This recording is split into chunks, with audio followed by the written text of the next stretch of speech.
Welcome to the Heart for God podcast.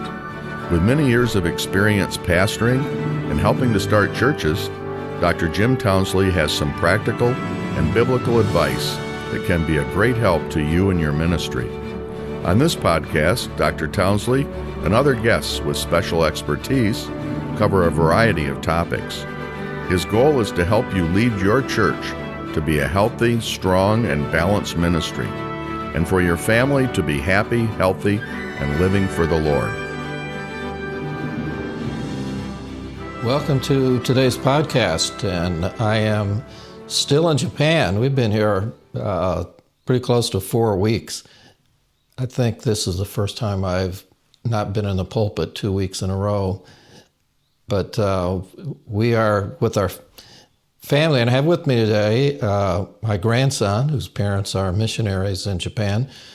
Timmy, introduce yourself and tell us how old you are. Hello, I am Timothy Johnson, and I am 14 years old. So you are the oldest in the family, and you have brothers and sisters. Yep, I have many brothers and sisters. So I guess you have 2 brothers and 2 sisters. Yes. But being the oldest, I don't know, what that is that like? Is there more responsibility for you?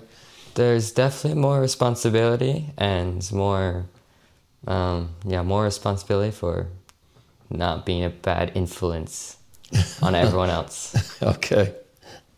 Well, I think you're a pretty good influence. You do a lot to help your family and your parents. But you are what, we use abbreviations today.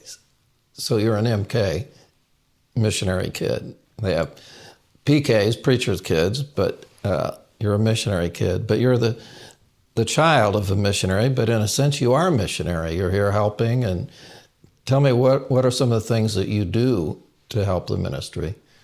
So it's more of small things because we are low on hands to do things at the church. So I just help where we're missing hands in the church. Anywhere I can help. So the construction here, do what little bit I know and help out there. Then sometimes when people are missing, I need to help and fill in for them. Stuff like that. It's just the small things that I need to do. You've been doing the sound system too. Yes. Live streaming? We're not doing live streaming now, but we used to do live streaming. So I would replace Mr. Cantor whenever he is gone sick or needs replacing. Also, you are learning the piano, taking lessons, and you play once in a while. Yep. Still trying to figure most of the notes out, but... But pretty much your whole life, as much as you can remember, is Japan. Yep, that's right. But on one hand, you're different than Japanese. You're white, you're American. But how difficult is that to fit in? People obviously look at you a little bit differently. They don't look at you as Japanese, is that right? Yeah, they don't look at me as Japanese, but it's not super hard to fit in because sometimes most of the people I know that I went to school with, they liked having a foreigner friend they could brag about. It's like, I know this American kid at school. So that's good. Is there a lot of bullying, things like that in school? So in school, it's a very strict system. So there's no physical bullying, but sometimes, depending on the class, there's like bullying with words and similar things like that. So you went to public school, Japanese school, yep. From Makiba, from kindergarten, or did you start after that? So I only went to kindergarten for about a month, so I knew absolutely no Japanese by the time I started first grade in Japanese, but by the time that Lord helped me and learned quickly, and I was able to figure most of it out. So you can communicate without any problems in Japanese? Yes, I can communicate with almost no problems. Okay. Japanese language is a difficult language. And I guess even Japanese children, they're still learning it too. So they don't know everything either, right? Yeah, it's true. So the idea of being a missionary kid, though, on the field, what is that like? Do you feel pressure because you're in a position like that? Do you feel it's a blessing or a challenge, or what are your thoughts about that?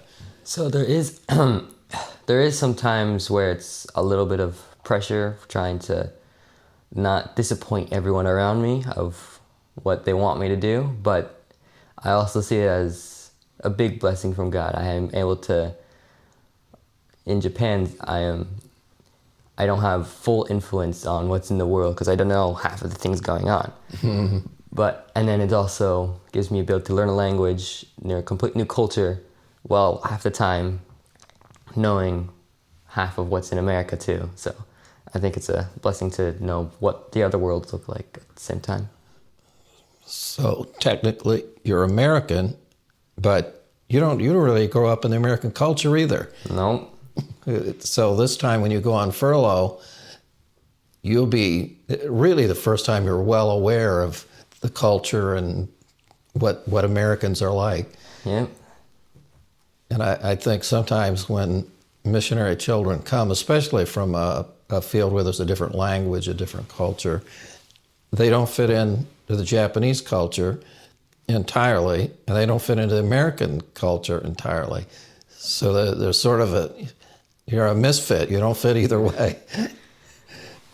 Well, it sort of helps sometimes because then you know how to adapt to different cultures. You know how to adapt to Japanese enough to not be completely left out, and then if you go into like a different country completely, I would know how to blend in a little easier. Well, there's some of the things in the American culture you're better off not knowing or being exposed to. Yeah. Certainly a lot of issues there. So you have been in public school, but you're not in public school now. No, I'm not. My parents want me to have know the schedule of American schooling, because in Japanese it's completely different. So I'm now homeschooled in 9th grade, trying to catch up on everything I've missed in English. So that's an interesting thing, because you've learned about the history of Japan, not America. I guess probably you heard about World War II, but from a whole different viewpoint. Yeah. So you know, the math is similar, but you don't learn English. You're learning Japanese. So there are a lot of things. I mean, if you, to a certain degree, it's almost like you have to do 2 schooling systems at the same time. It's maybe not double the work, but it's a lot more work. So now you're concentrating on English and sort of the American education. Is that right? Yeah, that's right. Okay, so how does that work? In your homeschool, do you go to school year-round? Is it? So it's a more flexible schedule, but it's usually have a fixed schedule of trying to finish and start around American school time. But the holidays, there's a lot more holidays here than in America, and we usually take days off. And then there's other days we have to take a trip down halfway down Japan, so we take breaks off of that. So it's a slower. I have a longer school year, but it's also more relaxed, so I have more time to adjust to what I need to learn. So the culture is different. We keep saying the culture is different. What's different about the culture in Japan, as far as you know about the difference between your American family, though you're not in the States, but what do you see as perhaps a unique part of the culture? Well, most unique part is that everyone's a lot more friendly here. They're more respectful of everyone, even if they don't know them. So it's, I guess, not as hard as to be offended by anyone else here or them to be offended by you. But it's also brings challenges where you don't know if they actually mean what they say just because they're being polite or not. So that's one of the biggest differences. The other one would be that everyone, I guess, no one's usually by themselves. They're always, I guess, working with friends or have to be with someone to function in society. So if someone in school is like off by themselves, doing nothing with anyone else, that's like everyone else would hate them because like they're not with anyone at all. Interesting. So the Japanese people seem to be driven by the fact they don't want to offend anybody. Yes.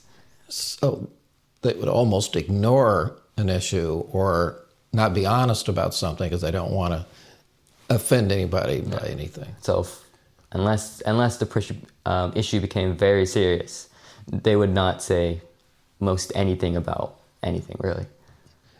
So it would be, I don't, maybe children would be different, but of the adults, I think your dad has indicated it's hard to really find out who they really are.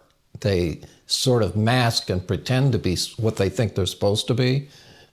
Is that true, do you think, of the young people as well? So at the beginning, in like first grade, of what I can remember, they're more themselves, so you know them a little bit, but as they grow, they slowly change into what they think their parents want them to be, because that's what it's all around. It's like, my parents want me to do this, okay, I'm going to do this, and then they just become a different person in public and then be themselves when no one else is around. So yeah, it's true. When they're older, you can't find out who they are really quickly. I think it's difficult for the church to reach out to teenagers because it seems like the school system dominates their lives, and it's not till 3 o'clock. It's all day, it seems like. Yeah, it's they want, since they don't base everyone's success around grades, they do it about how much work they put into their study and that. So they give them big assignments that they have to work towards, and it's not easy, and that takes most of their time. And then the rest of the time they like playing with their friends, so they don't want to put anything else in the schedule. But the school also believes keeping them busy keeps them out of trouble, so they want to keep them as busy as possible. And then their parents also have them doing different sports and all that, which here is like an every day of the week thing. Practice every day of the week. Sunday you have tournaments. That's most what everyone does, so no one really thinks they have time to come to church.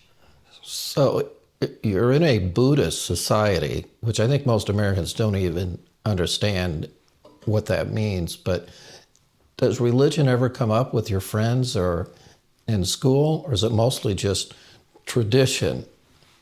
Yeah, I guess it is mostly just tradition, and they don't think of tradition as they don't think of a religion as a very serious thing. They don't think it's serious at all. So if someone offended them about they're worshiping a false god, it's like, okay, whatever, I'm doing it anyway. And then and then they when they need to, it's like, I have to do it, so might as well do it. They're not serious about it, but they don't want to change. It's their way of doing it.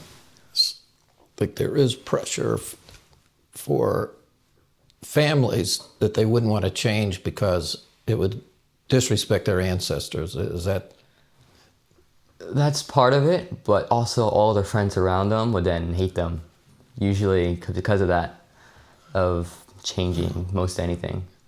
So has anyone been curious to ask you about religion or why you have a church? Because they don't even understand the concept of a church. So it's rare to have a church up here. So when they hear it, they're usually surprised, like, oh, you're a church of a pastor, but a pastor of a church or a kid's pastor. But then they don't think much about it. It's like they do what they do, and we'll do what we do, and that's it. Pretty difficult to reach people. Yes. So there are some advantages being where you are too. What's some fun things that you do with your family or otherwise? So it's there's not much up here since it's not the city, but it's all greenery up here. So if we want to go with family to hike, it's easy for us to do that. It's easy. And then there's like everyone's all sport committed. There's sport committed here. So if you have like a sport you want to go do, it's easy to find a lot of people to play with because everyone knows how to play some sports here. And so that's usually what we do. But it's not if you're coming for tours, but it's not you much. get a lot of snow. You're far north, Yes. very northern part of Japan. So 25 feet of snow, does that offer opportunities to do things? So it definitely has opportunity to do things because most things, all that is usually is snowboarding or something related to snow. That's all there is to do here. So if you want to, and then there's nothing else to do, really. So it frees up more time for other people. And especially if they don't go skiing or snowboarding.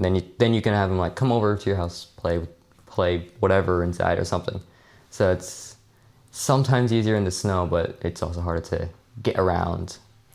So what is your favorite Japanese food? So favorite Japanese food changes all the time because there's so many different ones. But at the moment, it would be ramen just because of the different flavor combinations made by each shop here. So is this the same as American ramen? Absolutely not. It's almost the opposite of what it tastes like. Oh, okay. So they put it in soup, they serve it with other meat or various different ways that they prepare it. So it's different with every shop you go to. So the more shops here, it's different because they all have their own specific way of making it. They have their own specific flavor of soup or type of noodles or their own toppings they like putting on it.